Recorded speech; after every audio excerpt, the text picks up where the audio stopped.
I personally just really love coffee, and I did a degree in youth ministry and theology, and it was just kind of a natural fit together of loving coffee and loving people, and yeah, why not put that together? My name is Ute Borman, and my favorite coffee is a V60, probably a Colombia or Ethiopia. When I was in my last year of the degree, I was looking into doing my dissertation, and I was looking into different topics, different things I could write about. I think it was just God's timing that I started getting more into specialty coffee.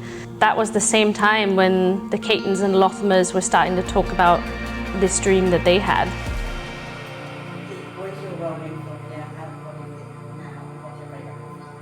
Okay. My name is Jeff Lothamer. So I'm Christy Lothamer. My favorite coffee, some sort of a pour-over coffee. And my favorite coffee is made in a V60 pour-over.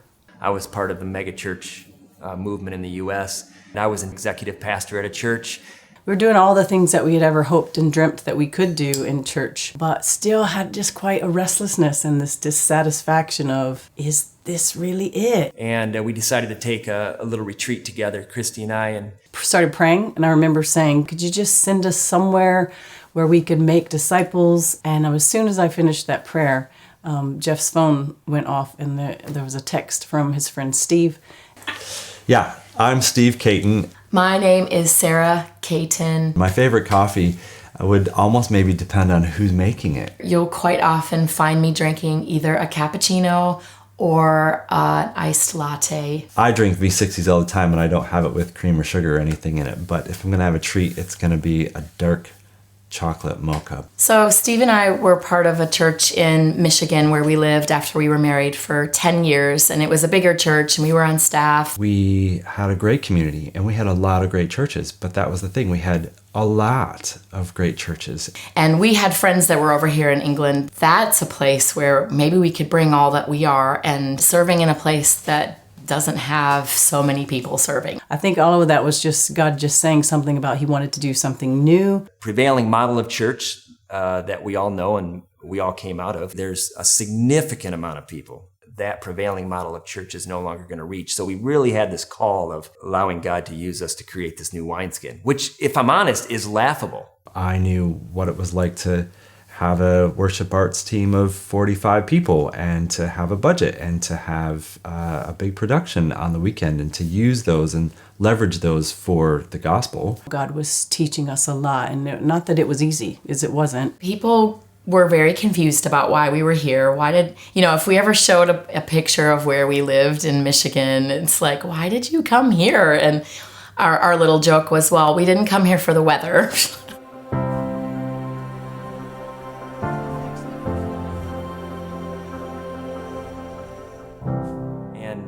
We started to wonder about how are we really going to start to have a significant impact in this community. We were lucky enough to sit under some really good teachings and ideas about missional living. And the thing that will stick with me forever are the 3 P's. And the first P is that you must have a passion about it, because if you do, you'll never lose interest in it. Some of us started to say, what if we had, I guess what you could call a third space? So you might have, your home and somebody else's home, but what if there was another place where we could gather? I remember God just kind of dropping in my spirit about something entrepreneurial, like something that we were meant to start. We played around with a few different business ideas, and we landed on a coffee shop. And we realized something interesting, that we actually had a shared passion for something. And as a result, it would not only be something we could share, but it would be something that would bring us together. And the second P was possession.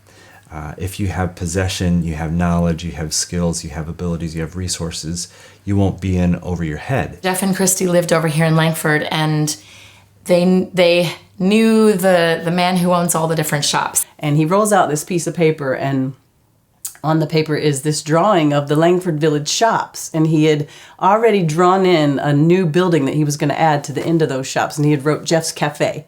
And then the third is you need to meet a problem. And so if you're meeting a problem, you're never going to lose that momentum or that ability to invest yourself in. And at that time, there was some report that Britain was the loneliest country in Europe. We really didn't think a lot of people had good community.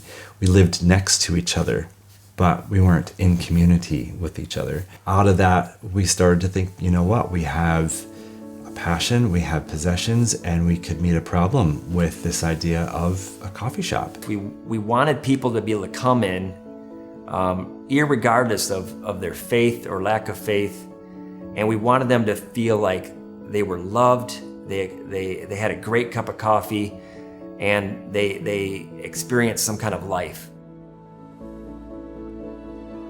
Did anybody tell you the story how the name came to be? Someone will tell it better. I'll just say that. Get somebody else to tell that. Well, I will say Filter came about from God. We were wrestling with names. I can't even remember all the names that we were thinking about, but my favorite coffee at that time, and my favorite coffee still today, is a cup of filter coffee. It was taking a name and taking out the vowels and just having a cool name that you could say, and it has to do obviously with coffee. And it just was this aha moment of like, yeah, full life through relationships. John 10:10 is a verse that I've always loved, and it refers to the fact that Jesus came not to give life only, but to give life to the full.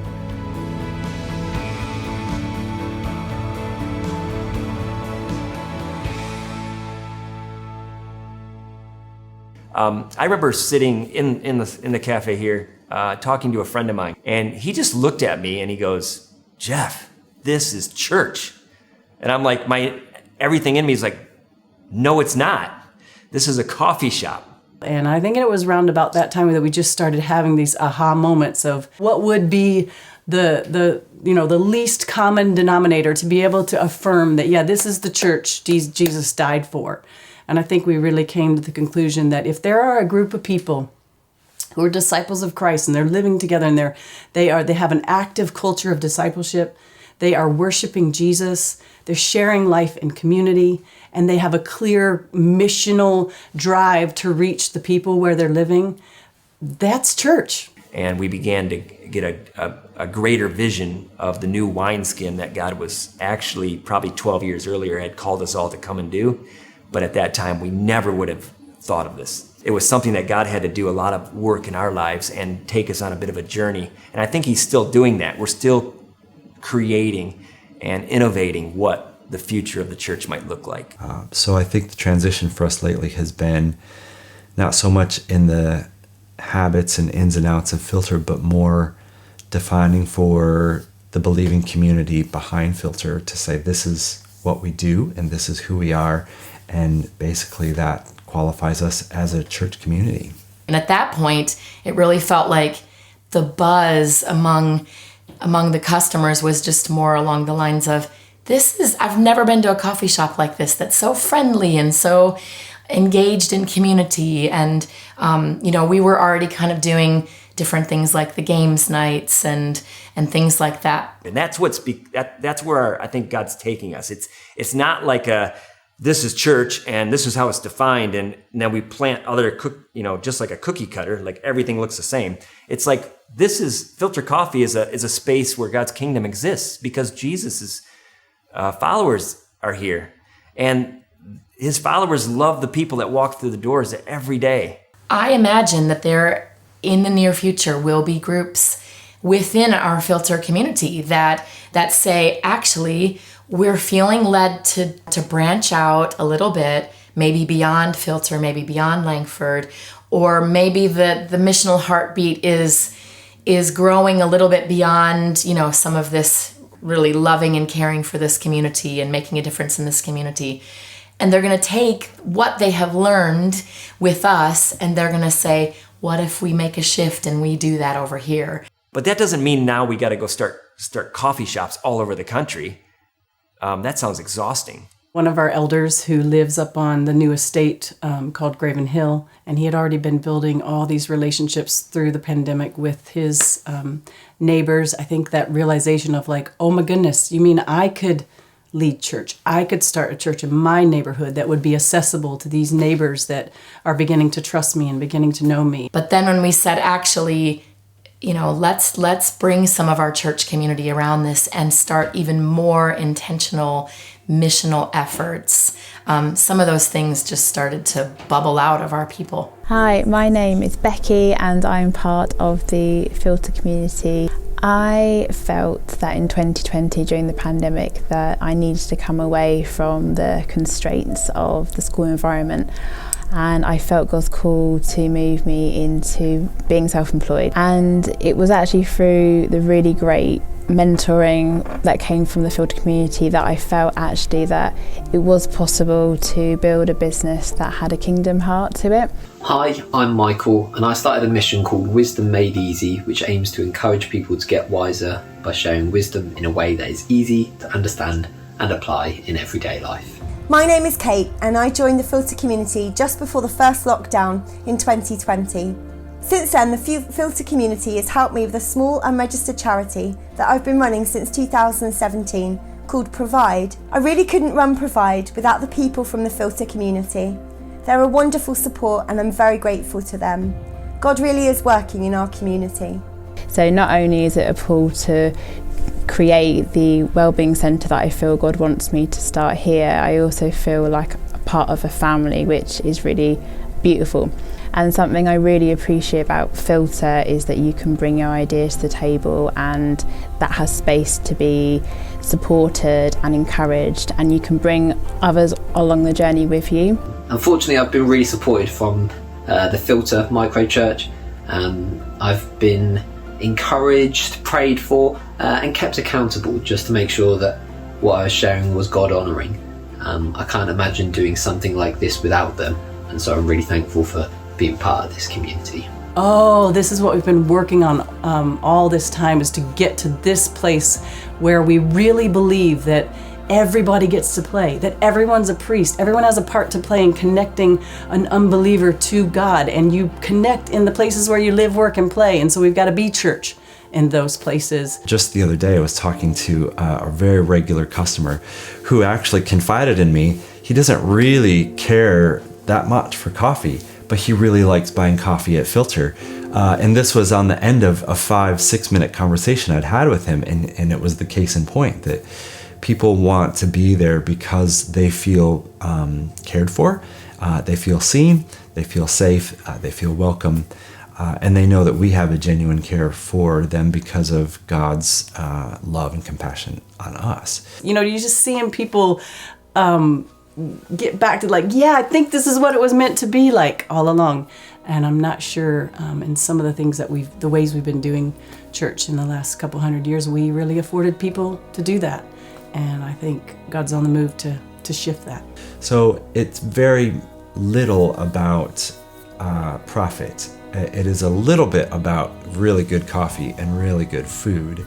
But it is mostly about the feel of belonging to a community and being part of that because of Jesus. Personally, for me, the people is the main thing for me to work here. To love them well, to serve them well, to continue those relationships. And for us, the coffee shop was just a no-brainer because we were passionate about coffee, but we were also passionate about people. But it doesn't have to be a coffee shop. For those people wanting to develop microchurches, it really, there is no ingredient or recipe list. It is clarifying to the people on mission with to say, this is what defines and identifies us, and this is what we're about. It could be any place where people can gather and feel a sense of community. I think sharing lives together, I think known and being known. A group of people who are quite fond of each other, sitting around a table, sharing food. Worship, community, mission, and discipleship.